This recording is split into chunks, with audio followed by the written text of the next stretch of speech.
Praise the lord. దేవుని నామానికి వందనాలు. ప్రియులారా, మరి మనము ఇశ్రాయేలు ప్రజల యొక్క నిర్గమమును ధ్యానం చేస్తూ వస్తా ఉన్నాం. ఇప్పటి వరకు దాదాపు 4 అధ్యాయాలు మరి పూర్తి చేసుకుని, 5వ అధ్యాయంలో కొంత భాగాన్ని మనము చూసాము. ప్రాముఖ్యంగా దేవుడు ఇశ్రాయేలు ప్రజలు ఐగుప్తు యొక్క బానిసత్వంలో ఉన్నప్పుడు, దేవుడు ఒక వ్యక్తిని పిలుచుకుని, ఆ వ్యక్తి ద్వారా వారిని విడిపించడానికి ఆయన రచిస్తున్న ప్రణాళికలు, ఒక్కొక్క ఒక్కొక్క అడుగులో, ఒక్కొక్క స్టెప్‌లో ఏ విధంగా వారు ముందుకు వెళ్ళాలో దేవుడు ఆ యొక్క వ్యక్తితో మాట్లాడుతున్న విషయాలు మనం చూస్తా ఉన్నాం.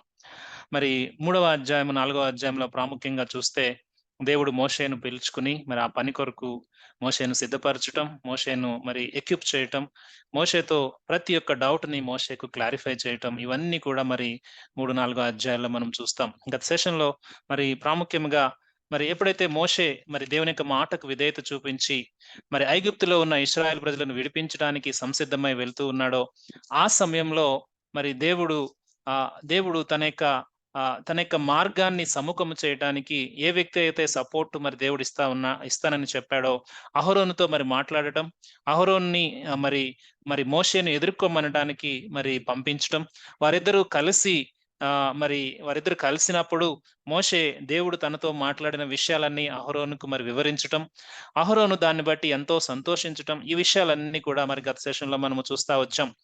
వీరిద్దరూ కలిసి ఆ యొక్క మార్గ మధ్యంలో నుంచి, మిద్యానులో నుంచి బయలుదేరిన మోషేను కలుసుకున్న అహరోనుతో పాటు మోషే యొక్క కుటుంబము, వీరు కలిసి ఐగుప్తుకు ప్రయాణం అవుతున్న ఆ సమయంలో వెళ్లి వాళ్ళందరూ కూడా ఇశ్రాయేలు నాయకులను కలిసి ఇశ్రాయేలు నాయకులకు వారు దేవుడు వారిని విడిపించడానికి ఏ విధముగా ఆయన ప్రణాళిక కలిగి ఉన్నాడో, వారి యొక్క మొరలను ఎట్లా వింటూ ఉన్నాడో, ఎన్ని సూచక్రియలు వారికి చూపించాలని, ఎలా మార్గము సుగమం చేయాలని, ఇవన్నీ విషయాలు నాయకులకు చెప్పినప్పుడు వారెంతగానో సంతోషించి దేవునికి వందనం చెల్లించి వారు దేవుణ్ణి ఆరాధించిన విషయాన్ని మనం చూస్తా ఉన్నాం. వారు అనుకుంటూ ఉన్నారు, మమ్మల్ని రక్షించడానికి ఎవరున్నారు ఈ సమయంలో అనుకుంటున్న ఆ సమయంలో దేవుడు వారి మొరను వినటం, వారి కొరకు ఆయన దిగి వచ్చి మోషేను పంపించటం, ఈ విషయాలన్నీ జరుగుతున్న విషయాలన్నీ మోషే, అహరోనులు వారికి వివరించినప్పుడు వారెంతగానో సంతోషించారు. ఈ విషయము గత సెషన్‌లో మనం చూస్తా వచ్చాం. 5వ అధ్యాయంలో ప్రాముఖ్యంగా మనము వచ్చినప్పుడు మోషే, అహరోనులు ఈ యొక్క ఫరో దగ్గరికి ఫేస్ టు ఫేస్ ఫరో దగ్గరికి వెళ్ళి, యెహోవా ఆజ్ఞ ఇచ్చుచున్నాడు, ఈ యొక్క నా జనమును పోనిమ్మని ఆజ్ఞాపించున్నాడని ఫరోతో చెప్పినప్పుడు, ఫరో యొక్క స్టేటస్‌ని బట్టి ఫరో అప్పటికే దేవుళ్ళతో సమానంగా తను ఆరాధన పొందుకుంటూ ఉన్నాడు. ప్రపంచానికే గొప్ప లీడింగ్ కంట్రీగా ఐగుప్తు ఆ సమయంలో ఉండింది. ఎంత రాజరికము, ఎంత అహంకారము, ఎంత అధికారము తనకు ఉండిందంటే, ఎవరి మాటను లెక్క చేసే విధానం తనకి లేదు. తనే డిక్టేట్ చేస్తాడు, తను ఆజ్ఞ ఇస్తాడు గాని ఆజ్ఞను తీసుకునే పొజిషన్‌లో తను లేడు. అటువంటి వ్యక్తి ముందు ఫరో ముందు వెళ్లి నిలబడటం అంటే అహరోను, మోషేలకు అది నిజముగా అది ఒక విధంగా చెప్పాలంటే చాలా చావుతో కూడిన విషయమే. ఎందుకంటే ఆ ఛాలెంజ్ అనేది అంత ఈజీ కాదు. సో, అటువంటి సమయంలో కూడా వారు దేవుని మాటకు విధేయత చూపించి ఫరో ముందు నిలబడ్డారు. ఫరో ముందు నిలబడి దేవుని యొక్క ఆజ్ఞను స్పష్టంగా చెప్తా ఉన్నారు. మా దేవుడు వెళ్ళడానికి అడుగుచూ ఉన్నాడు అంటే ఫరో అంటాడు, ఆహ్, ఫరో అంటాడు ఫరో అంటాడు, నేను వాళ్ళని పంపించడానికి అసలు ముందు మీ దేవుడు ఎవరు అని ఫరో మాట్లాడుతా ఉంటాడు. సో, ఇక్కడ దేవుడు అంటా ఉన్నాడు, లెట్ మై పీపుల్ గో. నా జనాలు వెళ్ళాలి. నా జనము, ఇశ్రాయేలు జనమనగా నా జ్యేష్ఠ కుమారుడు. నువ్వు వారిని పంపించకపోతే అన్నట్లుగా దేవుడు వారితో ఇంతకుముందు మోషేతో మాట్లాడిన విషయం మనం చూస్తాం. నా జ్యేష్ఠ కుమారుడిని పంపించకపోతే ఫరో యొక్క జ్యేష్ఠ కుమారుడిని నేను తీసుకుంటాను అని. సో, ఫరో అనుకుంటూ ఉన్నాడు, ఈ యొక్క ప్రజల ద్వారా నేను చాలా ఫ్రీగా, ఉచితముగా వీరి యొక్క బానిసత్వము ద్వారా నేనెంతో లబ్ధి పొందుతా ఉన్నాను, నేను వారిని ఫ్రీ చేయను అని ఫరో అనుకుంటూ ఉన్నాడు. కానీ దేవుని యొక్క ప్రణాళిక వారిని ఫ్రీ చేయాలి. సో, ఒకవేళ ఫరో నా నా సొత్తు అని అనుకోవచ్చు గాక, కానీ దేవుడు అంటూ ఉన్నాడు, వారు నా సొత్తు అని. నా జ్యేష్ఠ కుమారుడిని నువ్వు ఉంచటానికి వీల్లేదు. అది నేను నిర్ధారించిన సమయంలో నువ్వు వ్యతిరేకంగా వస్తే చాలా కాన్సిక్వెన్సెస్ నువ్వు ఫేస్ చేస్తావని దేవుడు తనకి వార్నింగ్ ఇస్తూనే ఉంటాడు. అయితే ఫరో తన యొక్క హృదయ కాఠిన్యాన్ని బట్టి ఫరో అంటాడు, దేవుడు ఎవరు అని చెప్పేసి మాట్లాడతాడు. తనకున్న రైట్ హార్ట్ లేదు, తనకి రైట్ రెస్పాన్స్ లేదు, రైట్ క్వెషన్స్ కూడా లేవు. ఈ విషయాలన్నీ మనము చూస్తా వచ్చాం. అటువంటి సిట్యుయేషన్స్‌లో ఇంకా ఫర్దర్‌గా ఇక 5వ అధ్యాయం మొత్తం మనము ఒకవేళ చూసినట్లయితే కొన్ని విభాగాలుగా మనము ఇక 5వ అధ్యాయంని ఈరోజు మనము చూస్తా ఉంటాం. మొదటిగా ఫరో ఫరో దగ్గరికి మోషే, అహరోన్‌లు వచ్చినప్పుడు తన యొక్క రెస్పాన్స్ ఇలా ఉండింది. ఫర్దర్‌గా ఐగుప్తు రాజు అనగా ఫరో మోషే, అహరోన్‌లతో నేను మీరెందుకు ఈ జనులను మీరు పనులు ఆపడానికి వచ్చారు? నేను వారిని పంపించను అని చెప్తాడు. చెప్పటమే కాదు, అక్కడున్న ఐగుప్తు అధికారులందరికీ ఆజ్ఞ ఇచ్చి వీరికి మీరివ్వాల్సిన మెటీరియల్స్ ఇవ్వొద్దు. కానీ వారు ఏవైతే ఇటుకలు చేస్తూ ఉన్నారో, ఆ పనిలో ఏదైతే వారున్నారో, ఆ పని యొక్క లెక్క మాత్రం ఖచ్చితంగా వారు అప్పచెప్పవలసిందే అని ఇంకా ఆజ్ఞ జారీ చేస్తాడు. ఎప్పుడైతే ఫరో ఆజ్ఞ జారీ చేశాడో, మరి అధికారులందరూ వెళ్లి మరలా ఇశ్రాయేల్ ప్రజలకు చెప్పి, వారిని ఇమ్మీడియేట్‌గా ఈ యొక్క ఎగ్జిక్యూట్ చేయడానికి వారిని మరి చాలా తొందర పెడతారు. వారు తొందర పెట్టిన కారణాన్ని బట్టి వారికి మెటీరియల్ లేదు. మరి లెక్క మాత్రం కరెక్ట్‌గా అప్పచెప్పాలి. వారు చేస్తున్న పనిలో ఎక్కడ కూడా తేడా రాకూడదు.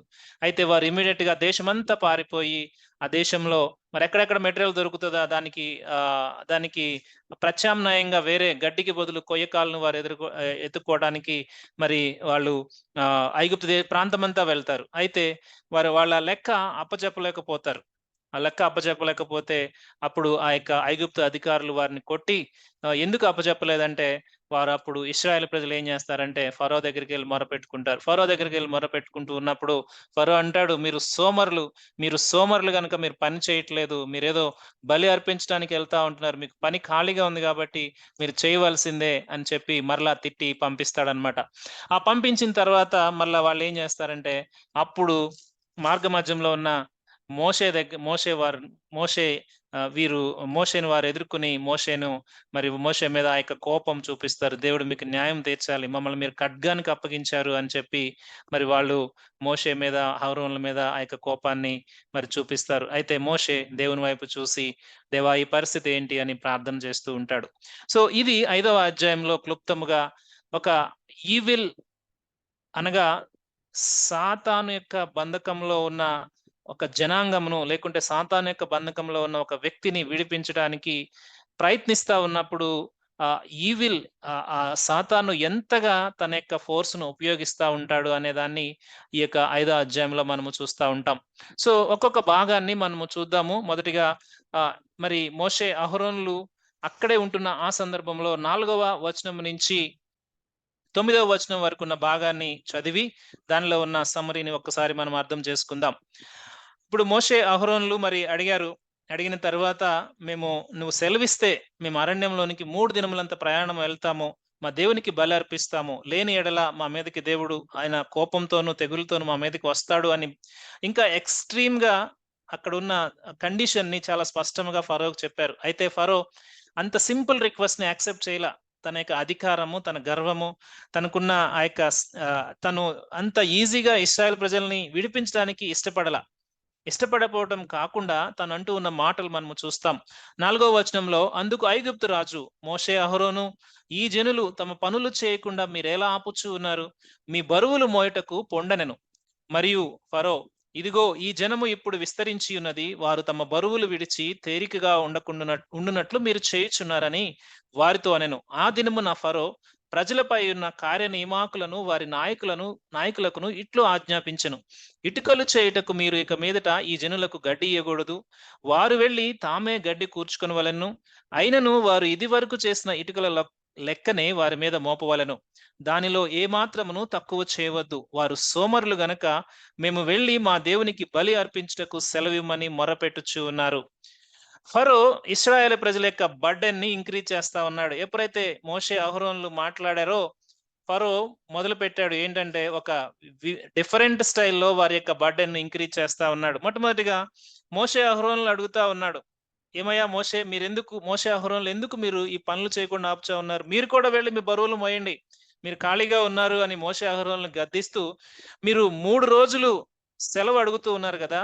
మీరు 3 రోజులు సెలవడిగితే ఎంత టైం వేస్ట్ అవుతుందో మీకు తెలుసా? ఎంత వర్క్ ఆగిపోతుందో మీకు తెలుసా? ఎంత రెవెన్యూ ఆగిపోతుందో మీకు తెలుసా? అన్నట్లుగా వారితో మాట్లాడుతూ, మీరెందుకు ఈ యొక్క ప్రపోజల్ నా దగ్గరకి తీసుకొచ్చారు? మీరు వెళ్ళిపోండి ఇక్కడి నుంచి అని చెప్పి వారిని రిజెక్ట్ చేసినట్లుగా మనం చూస్తాం. రిజెక్ట్ చేయటమే కాదు, ఇమ్మీడియేట్‌గా తను ఒక ఆజ్ఞ డిక్రీ జారీ చేస్తా ఉన్నాడు. ఏంటంటే ఐగుప్తులో ఉన్న ఇశ్రాయేల్ ప్రజల అందరి మీద ఉన్న ఆఫీసర్స్ ని పిలిచి మాట్లాడుతా ఉన్నాడు. ఏంటంటే మీరు ఇప్పటి నుంచి వాళ్ళు చేసే ఇటుకలకు మీరు ఏమివ్వద్దు, రా మెటీరియల్ ఇవ్వద్దు. మీరు ఇటుకలు చేస్తూ ఉన్నారు కదా, రా మెటీరియల్ ఇవ్వద్దు. రా మెటీరియల్ ఇవ్వకుండా వాళ్ళే తెచ్చుకోవాలి అని చెప్పి జారీ చేస్తా ఉన్నాడు. అంతకుముందు తను చెప్తూ ఉన్నాడు చూడండి. అంతకుముందు తను చెప్తూ ఉన్నాడు, ఈ జనము విస్తరించి ఉన్నది అనే మాటను కూడా తను చెప్తూ ఉన్నాడు. ఎక్కడ అంటే అది 5వ వచనంలో మనము చూస్తే, మరియు ఫరో ఇదిగో ఈ జనము ఇప్పుడు విస్తరించి ఉన్నది, వారు తమ బరువులను విడిచి తీరిగ్గా ఉండునట్లు మీరు చేయుచు ఉన్నారని చెప్తూ ఉన్నాడు.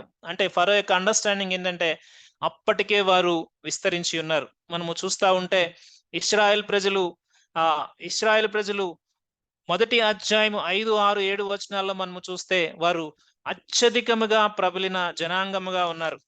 తర్వాత వారిని అత్యధికంగా ప్రబలిన ఆ జనాంగము అప్పుడు ఉన్న ఫరో ఏం చేశాడంటే, వీరు ప్రబలుతా ఉన్నారు, వీరు ఎక్కువైపోతా ఉన్నారు, వీరు విస్తరిస్తా ఉన్నారు, వీరు గనుక బలమైన జనం అయిపోతే వీరు శత్రు రాజులతో కలిసి మన మీదే యుద్ధం చేయడానికి వస్తారు, గనుక వీరి యొక్క గ్రోత్ ని ఎలాగైనా నేను ఆపాలి అని అప్పుడు ఉన్న ఫరో ఏం చేశాడంటే వారిని వెట్టి పనులకు, భయంకరమైన కఠిన దాస్యమునకు వారిని అప్పగించాడు.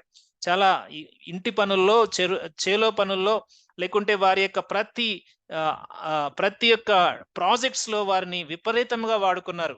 అయినప్పటికీ దేవుని యొక్క వాక్యం సెలవిస్తా ఉంది, ఇశ్రాయేలీయుల చేత ఐగుప్తులు కఠినముగా దాస్యము చేయించుకొని 12వ వచనంలో చూస్తే 1వ అధ్యాయం, వారిని శ్రమ పెట్టిన కొలది విస్తరించి ప్రబలిరి.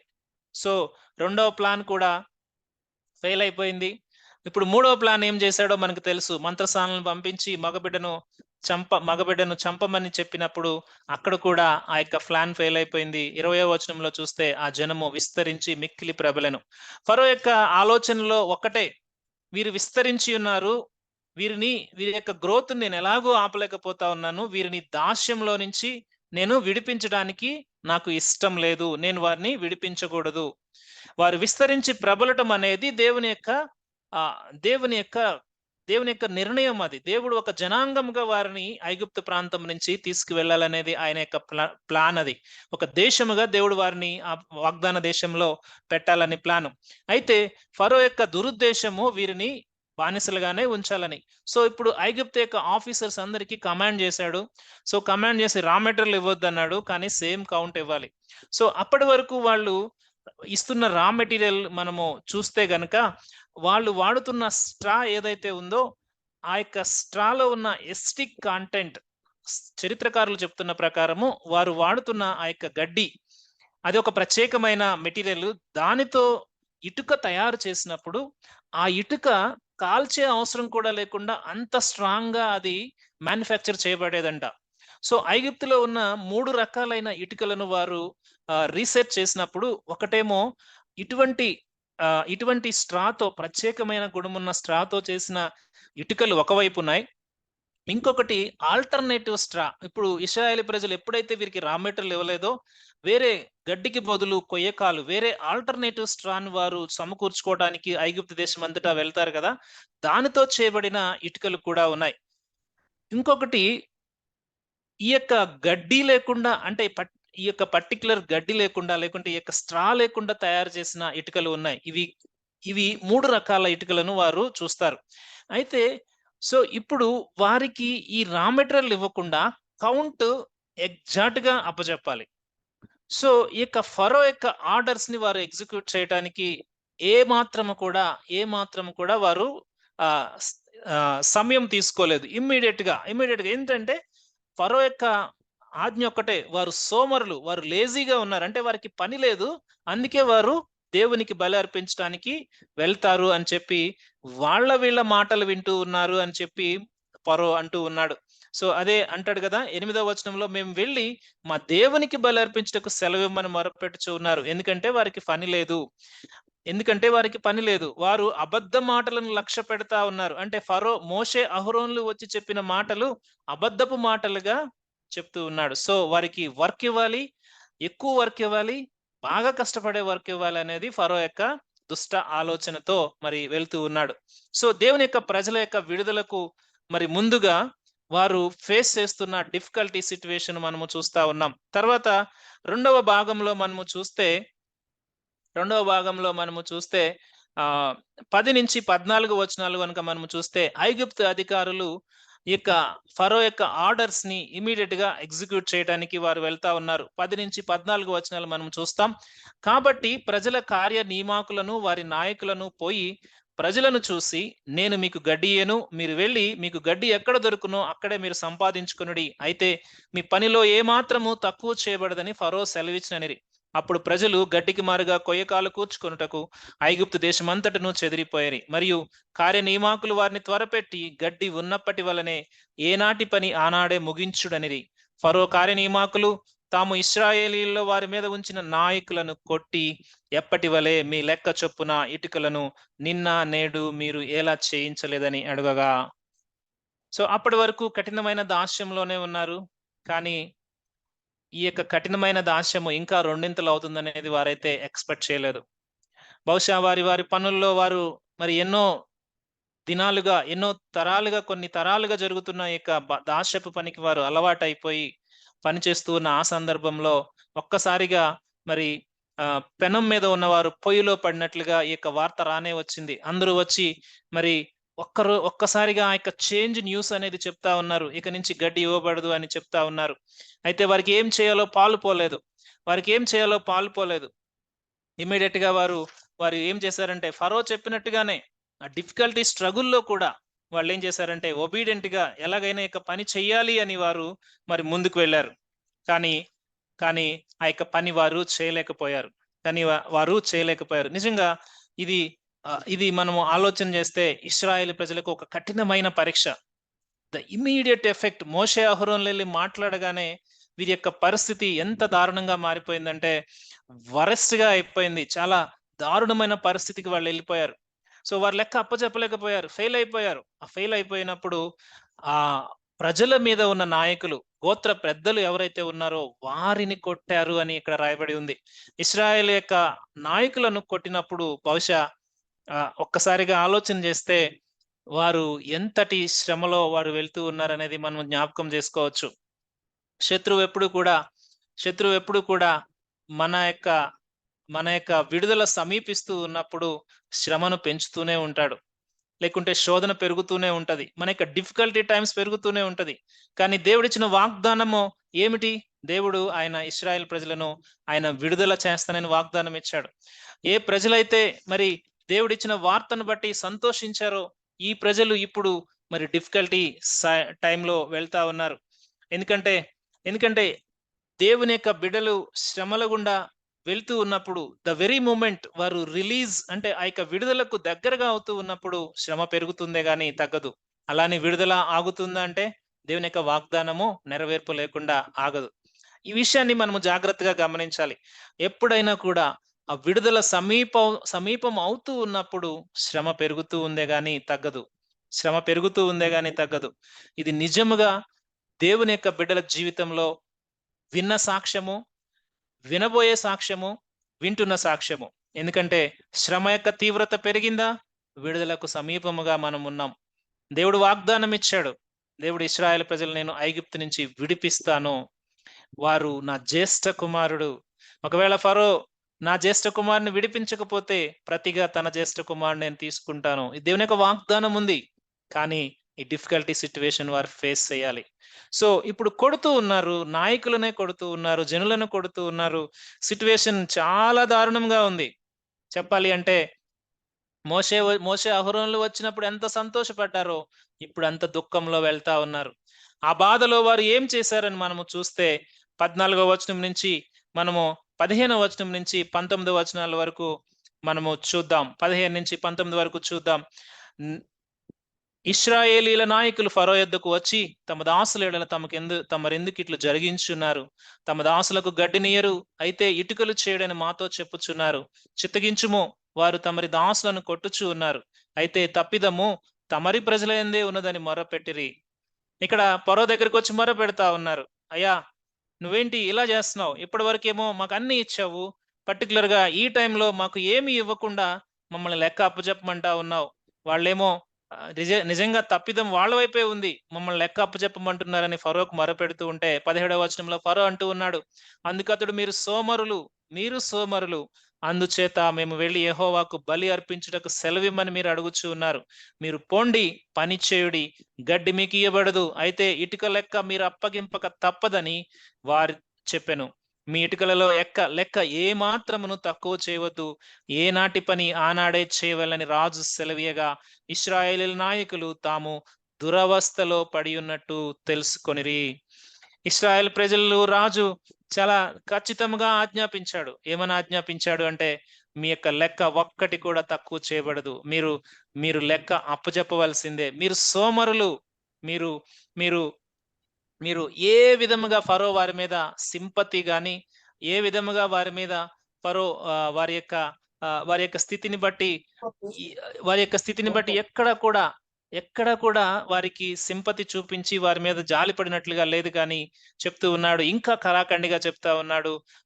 ఫరో ఇశ్రాయేలు ప్రజలని అసహ్యించుకుని చెప్తా ఉన్నాడు ఏమిటంటే, శాశ్వత కాలం వీరు నాకు దాసులుగానే ఉండాలి. శాశ్వత కాలం వీరు నాకు దాసులుగానే ఉండాలి. ఎందుకంటే మీరు మీరు మీరు గనక ఈ యొక్క పని చేయకపోతే దాని యొక్క పనిష్మెంట్ వేరేలా ఉంటుంది. చూసారా ప్రియులారా, ఇశ్రాయేల్ ప్రజలకి ఇమ్మీడియేట్‌గా వారికి శ్రమలో మొట్టమొదటిగా వారికి మోషే గుర్తు రాలేదు. లేకుంటే దేవుడు కూడా గుర్తు రాలేదు గానీ వారు ఫరో దగ్గరికే వెళ్ళిపోయారు. బహుశా ఫరో వారిని ప్రేమిస్తూ ఉన్నాడని అనుకుంటూ ఉన్నారేమో ఇప్పటి వరకు. కానీ ఫరో యొక్క ఉద్దేశం వారికి అర్థం కావట్లేదు. శాశ్వత కాలం వారిని దాసులుగానే పెట్టుకోవాలని ఇష్టపడుతూ ఉన్నాడు. ఒకవేళ మోషే దగ్గరికొస్తే ఎలా ఉండేదో అని నేను ఆలోచించాను. లేదా దేవునికే మొరపెట్టినట్టు మరలా మోషే దగ్గరికి వెళ్లి దేవునికి మొరపెడితే ఇంకెలా ఉండేదో మరి మనకు తెలీదు గానీ, వారు ఫరో దగ్గరికి వెళ్లి రిజెక్ట్ చేయబడ్డారు. వారు ఫరో దగ్గరికి వెళ్లి డైరెక్ట్‌గా రిజెక్ట్ చేయబడ్డారు. ఫరో అంటూ ఉన్నాడు, "మీరు సోమరులు గనుక మీ యొక్క పని మీరు అప్పజెప్పవలసిందే. మీ యొక్క పని మీరు అప్పజెప్పవలసిందే" అని స్పష్టంగా మాట్లాడుతూ ఉన్నాడు. సో, ఇది దేవుని యొక్క కార్యాచరణ. నిజముగా ఇశ్రాయేలు ప్రజల యొక్క మూల్గులను మనం ఆలోచన చేస్తే, దేవుడు మరి వారి యొక్క శ్రమను, వారి మొరను 2వ అధ్యాయము చివరి భాగంలో మనము చూస్తే, వారి మూలుగులు, వారి యొక్క శ్రమ, వారి యొక్క ఆవేదన, వారి యొక్క ఆక్రందన మొత్తం దేవుని సన్నిధికి వెళ్ళిన ఆ సమయాన్ని దేవుడు గుర్తు చేసుకుని రక్షకుడిని సిద్ధపరిచి వారి దగ్గరికి పంపించాడు. సో, ఇప్పుడు దేవుడు వారి కొరకు కార్యాచరణ ఆరంభించాడు. ఆయన దిగి వచ్చి కార్యాచరణ ఆరంభించాడు. ఏ విధంగా వారిని విడుదల తీసుకుని వెళ్ళాలో కార్యాచరణ ఆరంభించాడు. కానీ ఫరో అనుకుంటూ ఉన్నాడు, నేను వీరిని శాశ్వత కాలంగా నా దాసులుగా పెట్టుకోవాలని. సో, వీరి యొక్క మొరను దేవుడు విన్నాడు. అయితే కొంత సమయం ఆలస్యం అవుతది. కొంత సమయం డిఫికల్టీ టైం వస్తుంది. కొంత సమయం ఈ శ్రమను వారు ఎదుర్కోవాల్సి వస్తుంది. అందుకు వారి యొక్క రెస్పాన్స్ ఎలా ఉండిందంటే, మేమిప్పుడు దురవస్థలో పడిపోయున్నాము అనుకుంటూ ఉన్నారు. ఎందుకంటే వారికి ఎక్కడా కూడా ఇప్పుడు హోప్ కనిపించట్లా. వారికి అప్పగించిన పని వితౌట్ మెటీరియల్ వారు చేయాలి. సో, ఆ కష్టం ఏంటనేది వారికి తెలుసు. సో, చాలా డిఫికల్టీ టైంలో ఉన్నారు. వారు దురవస్థలో మేము పడిపోయాము అనుకుంటూ ఉన్నారు. వారి దురవస్థలో పడిపోయాం అనుకుంటూ ఉన్నారు. సో, వాగ్దానము చేత విడుదల పొందుకోవడానికి సిద్ధపడుతున్న ఆ ఇశ్రాయేలు ప్రజలకు ఒక్క కౌంటర్ అటాక్ శోధన ఎదురైనప్పుడు వారి రెస్పాన్స్ ఎలా ఉండిందనేది మనం చూస్తా ఉన్నాం. వారిని విడుదలకు దేవుడు మోషే అహరోనును పంపించాడని విన్నప్పుడు 4వ అధ్యాయం 31వ వచనంలో వారు ఎంతగానో సంతోషించి ఆరాధించారు, ఎక్సైట్ అయిపోయారు, వర్షిప్ చేశారు. చాలా ఇమ్మీడియేట్‌గా ఎమోషనల్‌గా వారు దేవుణ్ణి స్తుతించారు. కానీ వెంటనే శ్రమ రాంగానే వారు ఏమనుకుంటూ ఉన్నారంటే దురవస్థలో పడిపోయామనుకుంటూ ఉన్నారు. లేకుంటే అక్కడ ఉన్న మోషే అహరోనులను వారు దూషిస్తూ ఉన్నారు. సో, ఈ యొక్క విషయాన్ని మనము మన యొక్క జీవితంలో ప్రాక్టికల్‌గా స్పిరిచ్యువల్ లైఫ్‌లో మనం అప్లై చేసుకోవాలి. మనకి దేవుడు వాగ్దానాలను సిద్ధపరిచాడు, విడుదలకు నడిపిస్తూ ఉన్నాడు. కానీ ఆ యొక్క ప్రాసెస్‌లో మనం వెళ్తూ ఉన్నప్పుడు ఇనీషియల్‌గా మనకి గుడ్ న్యూస్ ద్వారా దేవుడు నడిపిస్తాడు. నో డౌట్ అందులో. ఒక మంచి న్యూస్ ద్వారా దేవునికి మనం దగ్గరవుతాం. ఒక మేలు కలగటం ద్వారా, ఆశీర్వాదం ద్వారా, స్వస్థత ద్వారా, లేకుంటే ఇంకేదైనా మనం అనుకున్న విషయం ద్వారా మనము దేవునికి దగ్గరవుతాం. ఆ నడుస్తూ ఉన్న ప్రాసెస్‌లో మనం ఇంకా ఆ యొక్క విడుదలకు లేకుంటే వాగ్దానమునకు మనము సమీపిస్తూ ఉన్న ఆ సమయంలో ఒక కౌంటర్ అటాక్ మన యొక్క ఫెయిత్‌ని పరీక్షించడానికి వస్తది. ఈ విషయాన్ని జాగ్రత్తగా మనం గమనించుకోవాలి. మనము మొదటిగా ఆరంభించినప్పుడు మంచిగానే ఉంటది. ఒక చిన్న కష్టము, ఒక చిన్న ఇబ్బంది, ఒక చిన్న ఇరుకు మొదలవ్వంగానే మన విశ్వాసము అప్పటి వరకు దేవుణ్ణి స్తుతించిన మన విశ్వాసం ఏమవుతుందంటే పరిస్థితుల మీదకి వెళ్ళిపోతది. లేకుంటే ఇంకెవరైనా మనకి సహాయం చేస్తారేమని లోకం వైపుకెళ్ళిపోతాం. కొన్నిసార్లు దేవుని యొక్క మార్గాన్ని కూడా మనం మర్చిపోతాం. సో, ఈ విషయాన్ని మాత్రం జాగ్రత్తగా మనం గమనించాలి.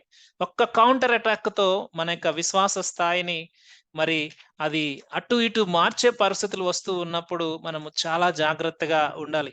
ఎప్పుడు కూడా మనము ఆలోచన చేయాలి. ఇశ్రాయేలు ప్రజలను దేవుడు మన ముందు దృష్టాంతాలుగా పెట్టాడు. ప్రతి చోట మనం ఆలోచన చేస్తే ఇక్కడే కాదు. ఈ విషయంలో గుడ్ న్యూస్ వచ్చింది. గుడ్ న్యూస్ తర్వాత దురవస్థలోనికి వెళ్ళిపోయారు. నిజంగా డిఫికల్టీలోకే వెళ్ళిపోయారు. ఆ పరిస్థితిని మనం వర్ణింపజాలం. వారి రెస్పాన్స్ డిఫరెంట్‌గా ఉంది. అలాగే మనం ముందు కొనసాగుతూ ఉన్నప్పుడు ఎర్ర సముద్రం దాటుతారు. ఎర్ర సముద్రం దాటగానే దేవుణ్ణి అద్భుతంగా స్తుతిస్తారు. కొంచెం దూరం ముందుకెళ్ళగానే త్రాగటానికి నీళ్లు లేవని దేవుణ్ణి మరి సణుగుతూ, గొణుగుతూ మోషేను ఇశ్రాయేలు ప్రజలు ఎంతగానో కోప్పడుతూ ఉన్న ఆ పరిస్థితిని మనం చూస్తాం. అలాగే ఇంకొంతకాలం అరణ్యంలో వారు నడవంగానే ఆహారం లేదని, ఇంకొంతకాలం ముందుకెళ్ళగానే మరలా మాకు నీళ్లు లేవని, ఇంకొంతకాలం ముందుకెళ్ళగానే మాకు ఐగుప్తులో ఉన్న ఆ కీరకాయలు, దోసకాయలు మాకు లేవు అని. ఇట్లా ప్రతి సమయంలో కూడా మనము కౌంటర్ అటాక్స్ మనకొస్తా ఉన్నప్పుడు, మన విశ్వాసాన్ని పరీక్షిస్తా ఉన్నప్పుడు, మనము మన రెస్పాన్సెస్ ఎలా ఉన్నాయనేది మనము చాలా, చాలా, చాలా జాగ్రత్తగా చూసుకోవాలి. Yes. There is a time. ఆ డిఫికల్ట్ టైమ్ వస్తుంది. కానీ దానిలో కూడా దేవుని యొక్క కృప మనకి ఎక్కువగా ఉంటుంది అనేది మనం ఎప్పుడు కూడా మర్చిపోవద్దు. ఈ పరిస్థితుల్లో ఎప్పుడైతే ఫరో దగ్గర నుంచి వారు బయటికి వస్తూ ఉన్నారో, ఇమ్మీడియేట్‌గా వారికి ఎదురవుతూ ఉన్నారు మోషే, అహరోన్‌లు. తెలుసు మోషే, అహరోనులకి ఈ పరిస్థితి జరుగుతా ఉంది. ప్రజలందరూ ఇలా మరి బాధించబడతా ఉన్నారు. ప్రజలందరూ ఇలా కష్టపడతా ఉన్నారు. అయ్యో! ఈ పరిస్థితి ఏమిటి అని వారు ఆందోళనగా ఉంటున్న ఆ సమయంలో వారిని ఎదుర్కొని వారిని మరి డైరెక్ట్‌గా ఈ యొక్క ఇశ్రాయేల్ నాయకులు ఫేస్ చేస్తా ఉన్నారు. అప్పటికే దెబ్బలు తినున్నారు. ఫరో చేత రిజెక్ట్ చేయబడి ఉన్నారు. ఇప్పుడు పని తప్పదు, శ్రమ తప్పదు, భయంకరమైన దాస్యం. ఈ సమయంలో దేవుని యొక్క మరి సేవకులైన మోషే, అహరోనులు వారిని ఎదుర్కొన్నారు. ఆ మాటలు చదువుదాం. వారు ఫరో యొద్ద నుండి బయలుదేరి వచ్చుచు 20వ వచనం. తమను ఎదుర్కొనుటకు దారిలో నిలుచున్న మోషే, అహరోనులు కలుసుకొని యెహోవా మిమ్ము చూసి న్యాయము తీర్చుగాక. ఫరో ఎదుటను అతని దాసుల ఎదుటను మమ్మను అసహ్యులుగా చేసి మమ్ము చంపుటకై వారి చేతికి ఖడ్గమిచ్చితిరని వారితో చెప్పగా, కోపం ఎలా ఉండిందంటే వారు ఎంత బాధలో ఉన్నారో మోషే, అహరోనుల మీద దాన్ని మొత్తాన్ని వెళ్ళగక్కుతూ ఉన్నారు. దేవుడే మీకు న్యాయం తీర్చును గాక. మీరేగా మమ్మల్ని ఇలా చేసింది. ఒకప్పుడు మాకు ఫరో ఫ్రెండ్‌గా ఉన్నాడు. ఇప్పుడేమో మమ్మల్ని భయంకరమైన దాస్యంలోనికి నెట్టేశాడు. మాకు విడుదల సంగతి తర్వాత. ఇప్పుడు మేము చచ్చిపోతా ఉన్నాం. మాకు కష్టమైతా ఉంది. మేము చేయలేము. ఈ యొక్క కష్టంలో మేము వెళ్ళలేము అన్నట్లుగా వారు మాట్లాడుతూ ఉన్నారు. నిజంగా మరి ఫరో యొక్క రెస్పాన్స్ వారికిప్పుడు అర్థమైపోతా ఉంది. మేమెప్పుడైతే మరి ఇలా బలి అర్పించడానికి మాకు సమయం కావాలని మీరు అడిగారో, మా పరిస్థితిని మీరు ఖడ్గానికి అప్పగించినట్టుగా అప్పగించారు. ఎప్పుడు కూడా సాతాను ఏం చేస్తాడంటే, వాడిని వర్షిప్ చేస్తున్నంత వరకు వాడు హ్యాపీగానే ఉంటాడు. అంటే వాడి బంధకంలో ఉన్నంత వరకు వాడికి హ్యాపీయే. వాడి దగ్గర నుంచి ఎప్పుడైతే మనం బయటికెళ్దామని ఇష్టపడతామో, అప్పుడు ఇంకా ప్రెషర్ పెడతాడు. ఈ విషయాన్ని మీరు చాలా మంది జీవితాల్లో లేకుంటే మన జీవితాల్లో కూడా మనం చూసే ఉంటాం. సాతాను వాడి దగ్గర ఉన్నంత వరకు వాడి పక్షాన అంటే వాడితో పాటు ఉన్న వాళ్ళ గురించి వాడికి చింతే లేదు. వాడు హ్యాపీ. వాడి దగ్గర నుంచి ఎవరైతే బయటికి రావాలని ఇష్టపడతారో వాళ్ళ మీద వాడు ప్రెషర్ పెడతాడు. భయపెడతాడు. నేను చాలా సాక్ష్యాలు విన్నాను. అప్పటి వరకు భయంకరమైన ఆచారాల్లో, మూఢనమ్మకాల్లో ఉన్నవారు బయటికి వస్తూ ఉన్నప్పుడు వారి మీద ఎన్ని అటాక్స్ చేశాడో నాకు తెలుసు చాలా మంది జీవితాల్లో. భయపెట్టేయటం, భయభ్రాంతులకు చేయటం. వాడు వాడు ఉపయోగించి ఏదైనా చేసేసేసి వీరిని దేవుని దగ్గరికి వెళ్ళకుండా ఆపాలని చూస్తాడు. సో, ఈ విషయం వారికి అర్థం కావట్లేదు. దేవుని యొక్క వాగ్దానం ఉంది విడుదల. వారు దేవునికి దగ్గరగా వస్తా ఉన్నారు. కానీ సాతాను ఏం చేస్తా ఉన్నాడంటే ఆపుతూ ఉన్నాడు. సాతాను ఏం చేస్తూ ఉన్నాడంటే ఫరోను ఉపయోగించుకుంటూ ఉన్నాడు. ఫరో ఫరో అనుకుంటూ ఉన్నాడు నా యొక్క అధికారంతో, నా యొక్క జ్ఞానంతో ఈ యొక్క ప్రజలను నేను ఆపేస్తాను. కానీ ఫరోకు తెలీదు తనెంత నష్టపోతా ఉన్నాడో. సాతాను ఎప్పుడు కూడా విడుదల సమీపిస్తా ఉన్నప్పుడు, లేకుంటే దేవునికి దగ్గరగా వస్తూ ఉన్నప్పుడు, ఈ డెఫినిట్‌గా వాడు ఆపుతాడు. వాడి యొక్క ఉద్దేశ్యం ఒక్కటే అదే. వాడు వాడి దేవుని యొక్క బిడ్డలను దేవునికి దగ్గరగా చేయకూడదు. అదే వాడి ఆలోచన. వాడింకా పెంచుతాడు. వాడి యొక్క వాడికున్న పవర్‌ని ఉపయోగించి ఇంకొంచెం పెంచుతాడు. సో, సమ్‌టైమ్స్, సమ్‌టైమ్స్ ఇది జరుగుతది.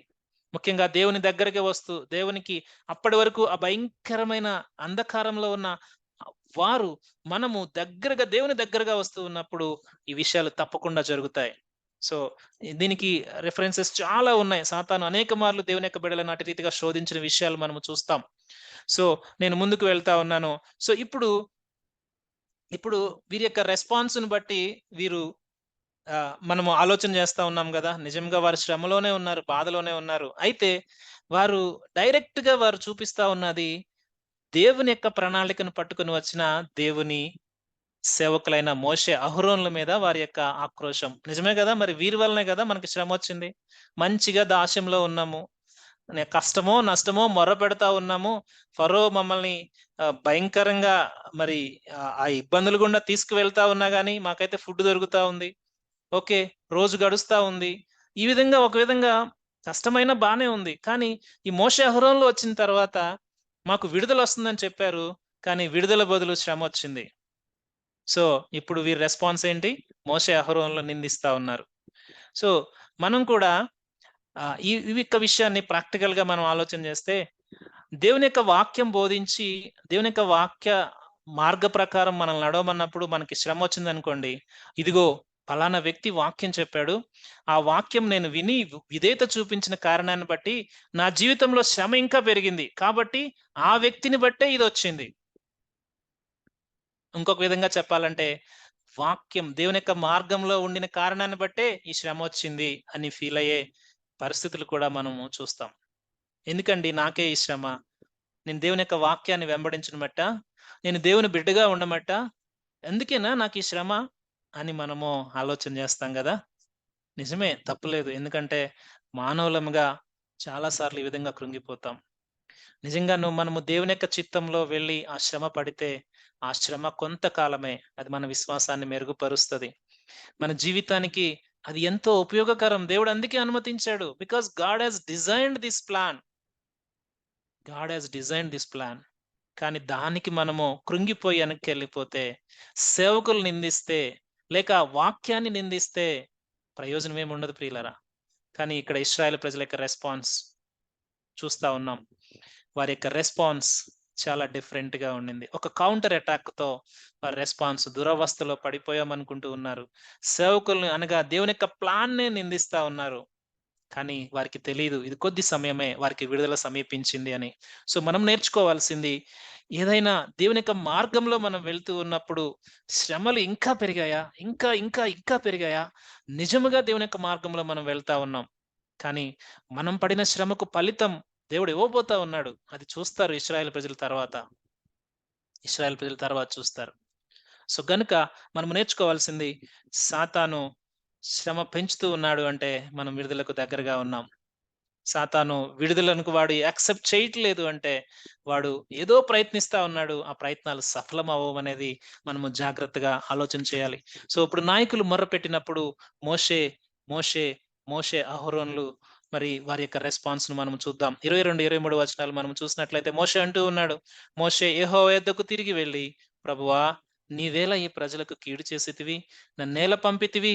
నేను నీ పేరిట మాటలాడుటకు ఫరో యొద్దకు వచ్చినప్పటి నుండి అతడు ఈ జనులకు కీడే చేయుచున్నాడు. నీవు నీ జనులను నువ్వు విడిపింపనూ లేదనెను. మోషే కరెక్ట్‌గా దేవుని దగ్గరికి వెళ్ళాడు. మోషే అంటూ ఉన్నాడు, అయ్యా ఎందుకు ఈ ప్రజలకు కీడు కలుగజేశావు? నువ్వేళ నన్నెందుకు పంపించావు? ఎందుకు ఈ జనులకు ఫరో కీడే చేస్తా ఉన్నాడు? నువ్వెందుకు ఈ జనులు విడిపించలేదు? చాలా right attitude, good questions. Definitely మన బాధలో, మనకి అర్థం గాని పరిస్థితిలో ఆ డివైన్ ప్లాన్స్ మనకు అర్థం కావు. ఎందుకు ఈ శ్రమలు పెరిగిపోయాయి? నేనొచ్చిన తర్వాతే పెరిగిపోయినాయ్యా. నువ్వేమో మంచి ప్లాన్‌తో పంపించావు నన్ను. విడుదల చేస్తాడని పంపించావు. విడుదల చేయట్లేదయ్యా. ఏది కూడా పాజిటివ్ సిగ్నల్ లేదు. అన్నీ నెగెటివ్‌గానే కనపడతా ఉన్నాయి. ఏం చేయమంటావు ప్రభువా? అని దేవుని దగ్గరికి వెళ్ళిపోయి ఆయన పాదాల మీద పడిపోతా ఉన్నాడు. తన యొక్క హృదయాన్ని అక్కడ కుమ్మరిస్తా ఉన్నాడు. ఏం చేయాలో అర్థం కాదు ప్రభువా. కరెక్ట్ గానే వెళ్తా ఉన్నాడు. కరెక్ట్ గానే దేవుని దగ్గరికి వెళ్తా ఉన్నాడు. ఇశ్రాయేల్ నాయకులు దేవుని వైపు దగ్గరికి రాలేదు. ఇశ్రాయేల్ నాయకులు మోషే దగ్గరికి రాలేదు. కానీ మోషే దేవుని దగ్గరికి వెళ్తా ఉన్నాడు. అయ్యా ఏంటి ఈ పరిస్థితి? ఇంకా సాతాను రెచ్చిపోతా ఉన్నాడు. నువ్వేమో పాజిటివ్ అంటా ఉన్నావు. ఎక్కడ చూసినా నెగెటివ్ సిగ్నల్సే. ప్రజలను కొడతా ఉన్నారు. ఎక్కువ పని చెప్తా ఉన్నారు. ఏంటయ్యా ఈ పరిస్థితి అని దేవుని దగ్గర మొరపెట్టుకుంటూ ఉన్నాడు. ఒకసారి మనం ఆలోచన చేస్తే మోషే దేవుడు చెప్పిన మాటను కూడా మర్చిపోయాడు. మోషేను దేవుడు సిద్ధపరుస్తూ ఉన్నప్పుడు మూడో అధ్యాయం మనం చూస్తే 19వ వచనంలో దేవుడు ముందే చెప్పాడు. ఐగుప్తు రాజు మహాబలముతో మీ మీదకి వచ్చి మిమ్మల్ని పోనీయుడని నేను ఎరుగుదును. దేవుడు ఫ్యూచర్ ప్లాన్ ముందే చెప్తా ఉన్నాడు. ఐగుప్తు రాజు మిమ్మల్ని వెళ్ళనీయుడు మోషే. తన హృదయం కఠినమైపోతది. కానీ నేను నా చెయ్యి చాపి ఐగుప్తు మధ్యమున నేను చేయదలిచిన నా అద్భుతములన్నిటిని చూపి దాన్ని పాడు చేసేదను. అటు తర్వాత అతడు మిమ్మల్ని పంపివేయను. దేవుడు మోషేకు ముందుగానే చెప్పాడు. కానీ ఆ పరిస్థితుల్లో మోషే మర్చిపోయాడు. కొన్ని సార్లు ఈ పరిస్థితులు జరుగుతా ఉన్నప్పుడు, మనం సేవ ఆరంభించినప్పుడో, దేవుని యొక్క ప్లాన్ ఎగ్జిక్యూట్ చేయడానికి ముందుకు వెళ్తా ఉన్నప్పుడో, లేకుంటే దేవుని ప్రణాళికలో నడుస్తూ ఉన్నప్పుడు, నెగెటివ్స్ జరుగుతా ఉన్నప్పుడు కృంగిపోతాం కదా! ఏది మంచి జరగట్లేదు. కానీ వాగ్దానం ఉంది. ముందేమో వాగ్దానం ఉంది. వాక్యమేమో దేవుడు చెప్పిన మాట ఏది కూడా నిరర్ధకం కాదు. కానీ పరిస్థితి చూస్తేనేమో శ్రమ, పరిస్థితి చూస్తేనేమో కష్టం, పరిస్థితి చూస్తేనేమో తట్టుకోలేం. మనం కృంగిపోయే అవకాశం ఉంది. లేదా రాంగ్ రూట్ తీసుకునే అవకాశం ఉంది. కానీ అట్లా చేయటానికి వీల్లేదు. అట్లా చేయటానికి వీల్లేదు. దేవుడు ఈ యొక్క అన్‌బిలీఫ్‌ను ఆయన సరిచేస్తాడు. ఒకవేళ మనము ఇటువంటి కృంగిపోయిన పరిస్థితుల్లో ఉంటే నిజంగా విడుదలొస్తదా? నిజంగా రక్షణొస్తదా? నిజంగా నా జీవితానికి ఏమైనా మంచి నా జీవితంలో నేను చూస్తానా? అనే ప్రశ్నలతో ఉంటే దేవుడు చెప్తూ ఉన్నాడు. డెఫినిట్‌గా వస్తది. దేవుడు అదే అంటాడు. 6వ అధ్యాయం మొదటి వచనంలో నీవు నిశ్చయముగా చూస్తావు. Thus says the lord. దేవుడు చెప్తా ఉన్నాడు. నిశ్చయముగా నువ్వు చూస్తావు ఫరోకు నేను చేయబోయేదాన్ని.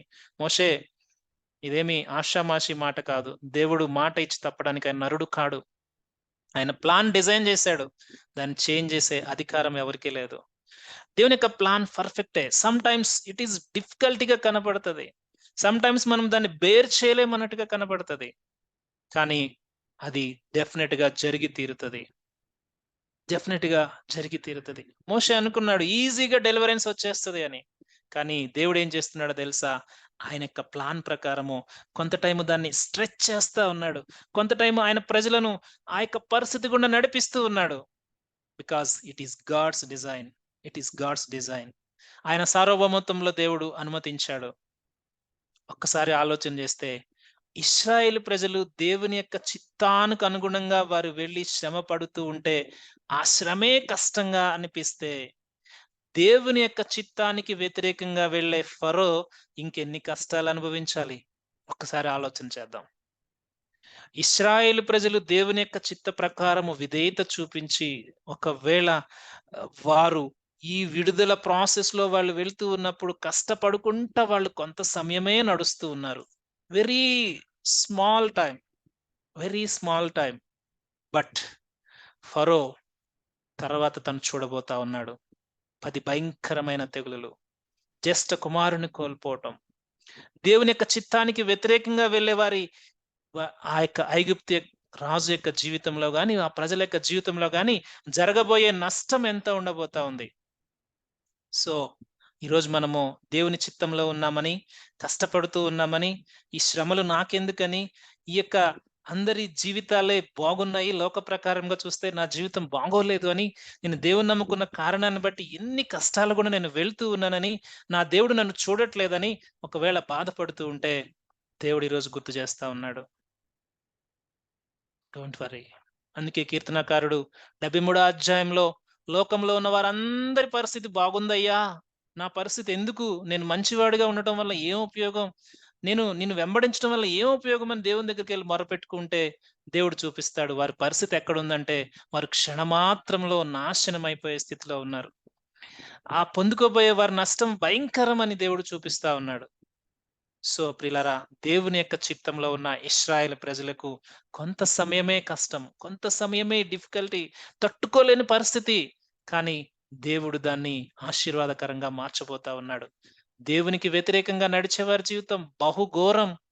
అందుకే దేవుని యొక్క ఉగ్రతను ఎవరు తట్టుకోగలరు? ఏ ఒక్కడు తట్టుకోలేడు. ఆయన చిత్తంలో కొంతకాలం శ్రమ పడితే, అందుకే అంటాడు గదా! అద్భుతమైన పాట రాశారు భక్తులు. ఐగుప్తును విడిచినట్టి మీరు అరణ్యవాసులే ఈ ధరలో పొందవలెను శ్రమలు కొంతకాలము పొందవలెను ఈ శ్రమలు అని అద్భుతమైన పాట. సియోను పాటలు సంతోషముగా పాడుచు సియోను వెళ్ళుదుమని అద్భుతమైన పాట భక్తుడు రాస్తాడు. ఐగుప్తును విడచినట్టి మీరు అరణ్యవాసులే ఈ ధరలో పొందవలేని లోకమునందు కొంతకాలమెన్నో శ్రమలు. సియోను పాటలు సంతోషముగా పాడుచు సియోను వెళ్ళుదము. యెస్. కొంతకాలమే మనము శ్రమలు పొందుతాం. కానీ నిత్యత్వంలో, శాశ్వత సమయంలో మనము సియోను చేరి దేవుణ్ణి స్తుతిస్తాం. ప్రియులారా, ఈరోజు ఈ యొక్క వాక్య భాగాన్ని బట్టి శత్రువును ఎదిరించటం, ఇశ్రాయేలు ప్రజల విడుదలకు ముందు శత్రువును ఎదిరించటం అనే వాక్య భాగాన్ని మనము చూస్తా ఉన్నాం. శత్రువు బర్డెన్స్ పెంచుతూ ఉన్నాడు. శత్రువు డిఫికల్టీస్ పెంచుతూ ఉన్నాడు. శత్రువు తన యొక్క అధికారంలో నుంచి విడుదల పొందకుండా ఆపాలని ప్రయత్నిస్తూనే ఉన్నాడు.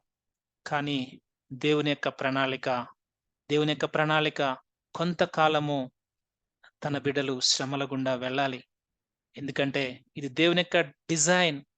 ఆయన యొక్క సారూప్యంలో మార్చబడాలి. అప్పుడు వారు వాగ్దాన దేశానికి వెళ్ళి దేవుణ్ణి ఆరాధిస్తూ శాశ్వత కాలం దేవునితో ఉండాలి అని దేవుడు ప్రణాళిక వేస్తూ ఉన్నాడు. గనుక ఆలోచన చేద్దాం. శత్రువు యొక్క ప్రణాళిక కొంత సమయమే మనం బాధిస్తది. కొంత సమయమే మనల్ని హోల్డ్ చేస్తది. కొంత సమయం మనల్ని కష్టం గుండా తీసుకువెళ్తది. కానీ దేవుడు ఇచ్చే ఆశీర్వాదం ముందు అవి ఎన్నతగినవి కావు అని పౌలు భక్తుడు గుర్తు చేస్తాడు. క్షణమాత్రముండే ఈ చులకని శ్రమ, నిత్యత్వంలో మేము పొందుకోబోయే ఆ మహిమ ఎదుట ఇది ఎన్నతగినది కాదు. యెస్. ఆ పరలోక దర్శనంతో ముందుకు కొనసాగుతూ ఉన్నప్పుడు ఈ శ్రమ ఎన్నతగినది కాదు. ఈ యొక్క కష్టము ఎన్నతగినది కాదు. ఈ బాధ ఎన్నతగినది కాదు. దేవుడు నాతో ఉన్నాడు. ఈ శ్రమలో నుంచి నన్ను విడిపిస్తాడు. సో, ఇశ్రాయేలు యొక్క ప్రజల యొక్క రెస్పాన్సెస్‌ని బట్టి మన రెస్పాన్సెస్ ఎలా ఉన్నాయో ఒక్కసారి సరి చేసుకుందాం. ఈరోజు విన్న వాక్య భాగాన్ని బట్టి ఇశ్రాయేలు ప్రజల యొక్క రెస్పాన్సెస్, మన రెస్పాన్సెస్ ఒకసారి సరిపోల్చుకుంటూ, సరిచేసుకుని దేవుని యొక్క సన్నిధిలో క్షమాపణ కోరుకుందాం. వాక్య భాగాన్ని ముగించుకుంటున్నాం.